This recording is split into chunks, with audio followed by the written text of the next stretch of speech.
You're my honey bun, sugar plum, pumpy umby umpkin. You're my sweetie pie. You're my cupcake gumdrop, snickums.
Every journey begins with but a small step, and every day is a chance for a new small step in the right direction.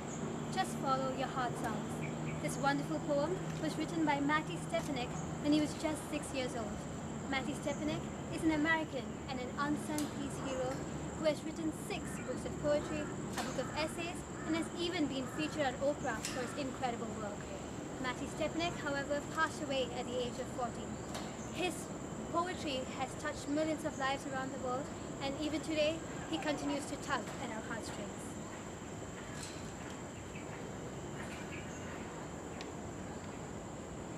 In 1983, a 10-year-old American schoolgirl called Samantha Smith wrote a letter to the Soviet leader Yuri Andropov. In the beginning, she didn't hear anything, but then she realized that her letter had been published in the communist newspaper Pravda.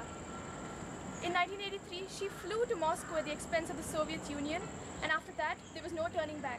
She wrote a book called Journey to the Soviet Union, in which she wrote, "I dedicate this book to the children of the world, so that they may know that peace is always possible."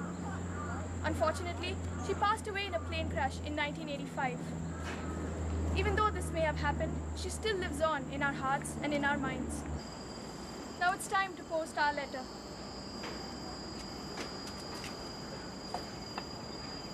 Joan Baez, born in New York on January 9, 1941. She grew up to become a folk singer and a prominent activist in the field of human rights and peace. She always used her music to express her social and political beliefs. During the 1950s, she was inspired by Martin Luther King's speech, and she also composed a song, "We Shall Overcome," in his honor. Till date, even at the age of 71, she still continues to stand up for causes important to her. Kimmy Weeks is an established human rights activist who was born in 1981 in Liberia. He worked to alleviate human suffering and poverty at places all around the world at the very age of 14. He led organizations which provided education to over thousands of students in Africa.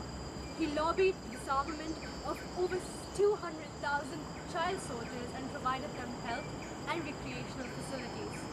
He is a recipient of several awards and is an established peace icon.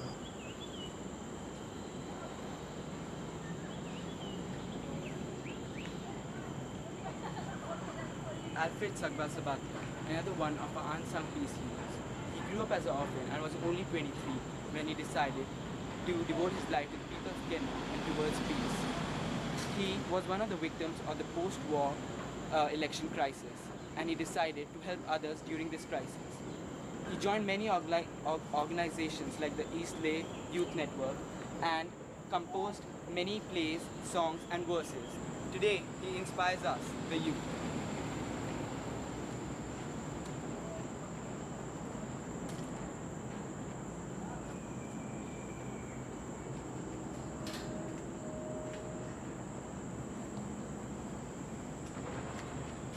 It was once believed in Japan that folding 1,000 cranes would grant you a wish by God. Sadako Sasaki, a Japanese girl who was a victim of the Hiroshima bomb blast, was hospitalized. She wished for herself to be well again. And she also wished an end to the suffering around the world and to attain peace. She knew folding cranes wasn't that easy, but she soon got the hang of it. She only managed to complete 644 cranes before she died, but her friends completed the remaining and buried them with her. Unfortunately, her wish was not fulfilled. Peace is not attained in our world yet. It is your duty to choose the path you may follow. Come, join us.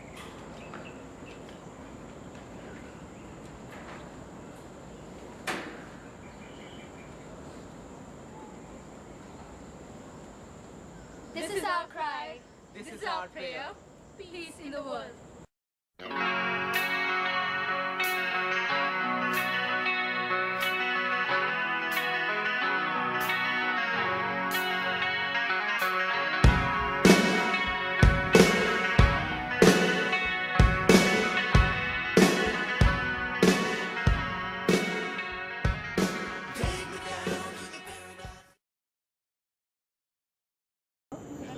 Do you think there is peace in this world today?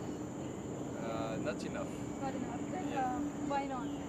because there are several places in the world where obviously it is not peaceful enough. Okay.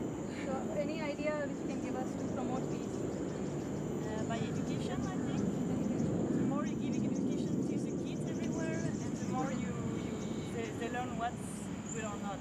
Maybe education, I think, is a good start. What is peace to you? Oh, it's the most important thing in the world, I think. I mean, so, very funny question. Do you think there is enough in today's world? No, not yet. How do you say we achieve it? Oh, that's very, very difficult to... I mean, there are so many intelligent people in the world and they don't have any solution for this problem, so I can't give you a solution. Do you think it should start at the people's level or the governmental level? No, at the people's level. Peace mean to you? Peace to me is very important because without it, there'll be very much chaos in this world. And yeah. Okay, do you think we can do anything to prevent any chaos and then we can still promote peace at our level? Yes, for us kids, I think we can help other people more and prevent argument. Staying together without any problem, mutual understanding is peace. Okay, do you think there's peace in today's world? Yeah, somehow, more or less. There is? Okay, so do you think we could do anything to keep up that peace in our level? Yeah, we have to keep our cultural issue aside and just consider all the people as a human. Peace is possible. A world of peace, of justice, of stability. Non-violent world. A world with mutual respect. Collaboration, cooperation, and partnership rather than economic supremacy. A world of joy, light, and love. In a world that is rife with violence, it is important to remember that peace Peace with justice, peace with mutual happiness of all. World peace is possible.